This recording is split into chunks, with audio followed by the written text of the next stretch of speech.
이재용 삼성전자 부회장에게 박영수 특검이 징역 12년을 사익을 위해 대통령에게 부탁한 적이 결코 없다며 재차 혐의를 부인한 만큼 이제 판단은 재판부의 몫으로 이번 남았습니다. 사건이 1심 재판 선고의 첫 생중계 사건이 될지도 관심입니다. 삼성전자 이재용 부회장에게 징역 12년이 구형됐습니다. 이재용 부회장은 무죄를 주장하면서 울먹였고 특검은 정경유착 부패 범죄를 엄벌해야 한다고 지적을 했습니다. 무죄일 것인가 아니면 중형이 내려질 것인가 2주 뒤면 1심 선고가 내려지는데요. 최순실 국정농단 국정조사 특위에서 민주당 간사를 맡았던 박범계 의원을 연결해 보겠습니다. 박 의원님 안녕하십니까? 네, 반갑습니다. 예상을 깬 중형이라는 얘기가 나오긴 했는데 박 의원 보시기에도 그렇습니까? 징역 12년 구형. 이 사건은 횡령과 재산 국외 도피가 끼어 있긴 하지만 본질적으로는 뇌물 공여를 위한 일종의 이제 자금을 만들고 재산 도피를 한 거기 때문에 일반적으로 뇌물 수수보다는 뇌물 공여가 경하게 가볍게 처벌됩니다. 그런 측면을 감안하면 저는 한 징역 10년쯤 정도 구형이 예상을 했는데 12년으로 구형됐기 때문에 매우 중한 형의 구형이라고 보겠습니다. 아마 거기에 재산 국외 도피죄라고 하는 또 다른 혐의가 있으니까 또 형량이 올라간 거 아닌가 하는 생각도 들고요. 네, 기본적으로는 특정경제가중처벌 등에 관한 법률 위반, 재산 국외 도피가 법정형이 징역 10년 이상이니까 거기서부터 출발을 한 것으로 보여집니다. 예. 글쎄요. 아마 형법 62조죠. 집행을 유예받을 수 있는 형량이 3년 이하의 징역이니까 지금 선고형이 그렇습니다. 징역 12년이 구형됐는데 여기서 절반이라고 하더라도 집행유예로 나오기는 어렵다. 아마 이런 것 때문에 어제 울먹이고 충격을 받았다 얘기하는 거 아닌가 싶습니다만은 12년 구형의 행간에 담겨있는 의미는 뭐라고 생각하십니까? 기본적으로 아까도 말씀드렸듯이 뇌물 공여자는 뇌물 수수자보다는 훨씬 수수자가 실형 나오는 경우에는 공여자는 집행유예, 또 같은 실형을 주더라도 수수자 받은 사람은 보다는 이제 공여자가 한 절반 정도 형을 선고받는 게 일반적인 법원의 그 일종의 선고 사례인데요. 이번에 아마 이재용 부회장에 대한 징역 12년 구형은 일단은 박근혜 전 대통령과 최순실에 대한 구형량이 우리가 예상한 것보다 훨씬 높은 구형이 예상이 되고요. 두 번째는 삼성전자 이재용 부회장은 최순실, 박근혜 전 대통령이 못지않은 이번 국정농단의 한 축으로 특검은 박영수 특검은 정경유착에 뿌리 깊은 어떤 고리로 보셨는데요. 그런 인식의 차원이 아닌가 이렇게 보여집니다. 삼성 관계자들은 한결같이 이재용 부회장에겐 내가 보고도 하지 않고 내가 다 책임지려고 했다. 내 선에서 다 끝내려고 했다. 그 양반은 몰랐을 거다. 계속 그렇게 나왔습니다만 이것을 특검에서는 당연히 꼬리 자르기라고 얘기를 할 것이고.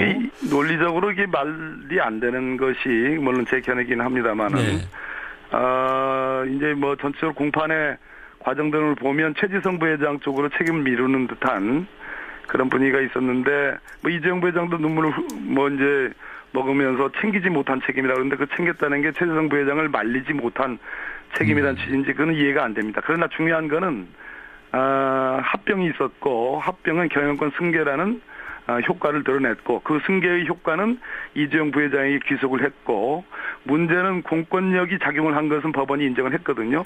그 공권력의 정점에 박근혜 전 대통령이 있었고요. 박근혜 전 대통령하고 만난 사람은 세 차례에 걸쳐서 이재용 부회장뿐이라는 그런 엄연한 사실입니다. 그런 측면에서 논리적으로는 이 정합성이 없습니다. 이번 재판을 놓고 지금 스모킹건이 없는 재판이다 이런 비난도 나옵니다. 특검이 이제 주요하게 생각했던 스모킹건이라고 할 수 있었던 장충기 전 삼성미래 전략실 사장의 휴대폰 메시지, 안종범 전 수석의 업무 수첩, 청와대의 말씀 참고 자료 이런 것들인데 여기서도 뇌물 공여 사건과 연관된 직접적인 증거가 없다는 것이죠. 어떻게 보십니까? 대통령과 우리나라 최고 가는 재벌기업 총수가 만났는데 무슨 대화를 나눴느냐라는 것에 대한 증언이나 증명이 있을 수가 없는 거죠. 이 사건 자체가 스모킹건이 있을 수가 없는 사건이고요. 문제는 아까 제가 말씀드린 듯이 논리칙과 경험칙 그리고 여러 가지 방대한 간접 정황 증거인데요. 저는 스모킹건에 준하는 증거들이 다행스럽게 재판 말미에 나왔다. 첫째는 물론 이제 안정범 수첩은 뭐 대단히 중요한 증거고요. 거기에다가 정유라의 진술, 즉 굳이 돈을 주고 살 필요가 있겠느냐 말을 네 말처럼 써라라는 그런 최순실의 말이 있었다라는 그런 증언과 이번에 2014년 5월에 작성된 그 청와대 민정수석실의 삼성그룹 경영권 승계 지원 방안 검토 문건, 이것이 제가 보기에는 스모킹건에 준하는 증거다. 전체적으로 흐름이 이재용 부회장 측에 유리하게 진행이 되다가 재판 말미에 정유라와 민정수석실, 정무수석실 발견 문건들이 나오면서 흐름이 조금 바뀐 거 아니냐 그렇게 평가하고 있습니다. 네. 대개 재벌 총수들한테 구형됐던 양보다 좀 셌기 때문에. 네네.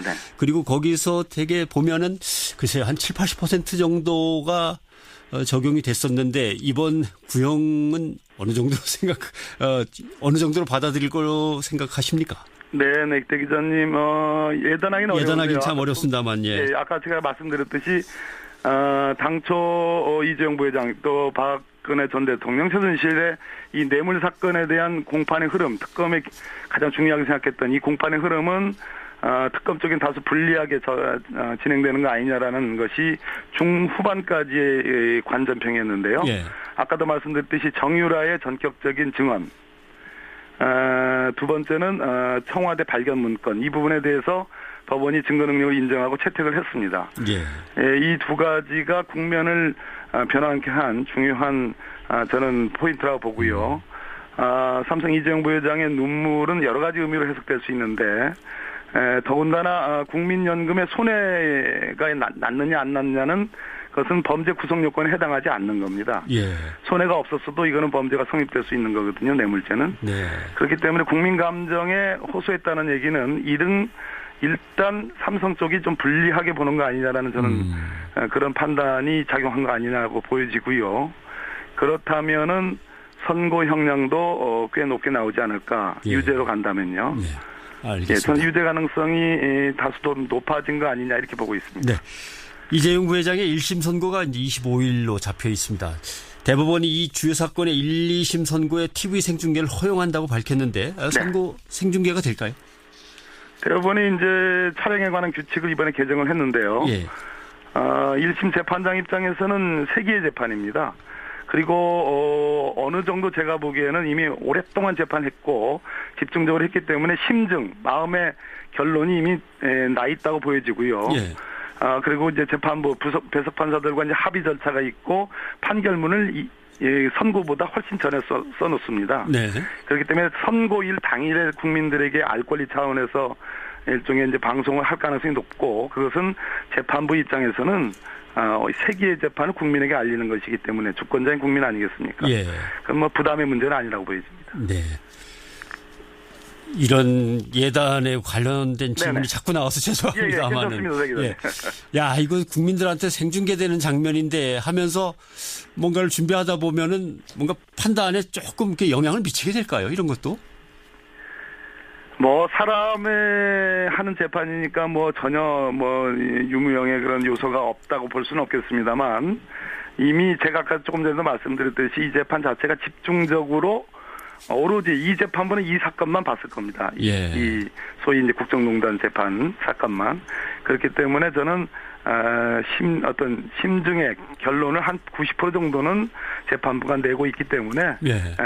국민들에게 이것이 방송이 되더라도 결정적인 영향은 없다 이렇게 보여집니다. 그렇군요. 뇌물죄 성립 여부에서 제일 이제 관심을 갖고 있는 것이 박근혜 전 대통령과 최순실 씨를 사실상의 경제 공동체라고 본 특검의 입장이 과연 인정받을 수 있을 것인가라고 하는데 여기에 대해서는 어떻게 보십니까? 경제 공동체 논거는 당초 특검 수사 당시에 나왔던 얘기들이고요. 예. 구속영장 청구하고 그럴 당시에 나왔던 얘기들이고 그 뒤로는 이 경제 공동체 논거는 많이 들어갔습니다. 이것이 주요한 논거는 아니고 더더군다나 경제 공동체가 아니라 하더라도 얼마든지 뇌물죄 구성은 가능하기 때문에 예. 이번 그 사건의 포인트라고는 보여지긴 어렵고요. 중요한 것은 삼성 쪽 변호인의 핵심 방어 일종의 전략은 박근혜 대통령이 요청해 간 것이 아니고 최순실의 강요 공갈에 의해서 승마 지원이 됐다라는 걸 강조했습니다. 네. 그러면 삼성의 합병과 경영권 승계도 최순실의 강요에 의한 것이냐? 최순실이 그럴 이유가 없지 않습니까? 예.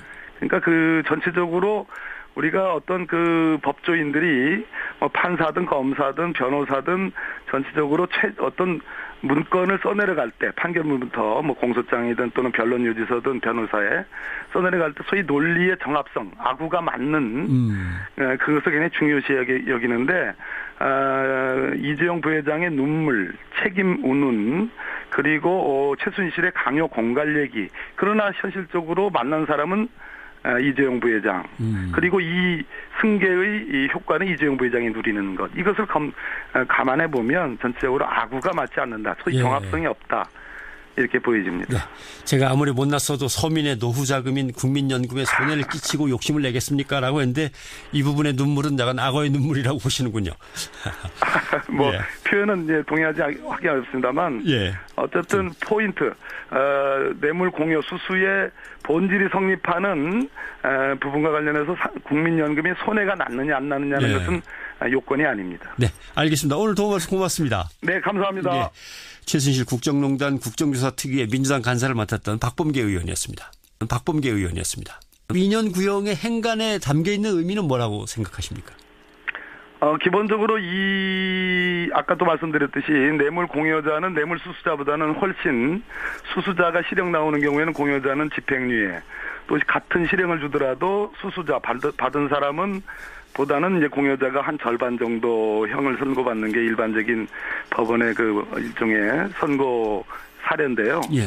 이번에 아마 이재용 부회장에 대한 징역 12년 구형은 일단은 박근혜 전 대통령과 최순실에 대한 구형량이 우리가 예상한 것보다 훨씬 높은 구형이 예상이 되고요. 예. 두 번째는 삼성전자 이재용 부회장은 형의 구형이라고 보겠습니다. 아마 거기에 재산 국외 도피죄라고 하는 또 다른 혐의가 있으니까 또 형량이 올라간 거 아닌가 하는 생각도 들고요. 네, 기본적으로는 특정경제가중처벌 등에 관한 법률 위반, 재산 국외 도피가 법정형이 징역 10년 이상이니까 네.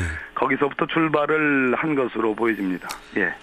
글쎄요. 아마 형법 62조죠. 집행을 유예받을 수 있는 형량이 3년 이하의 징역이니까 지금 선고형이 그렇습니다. 예, 예. 징역 12년이 구형됐는데 여기서 절반이라고 하더라도 집행유예로 나오기는 어렵다. 아마 이런 것 때문에 어제 울먹이고 충격을 받았다 얘기하는 거 아닌가 싶습니다만은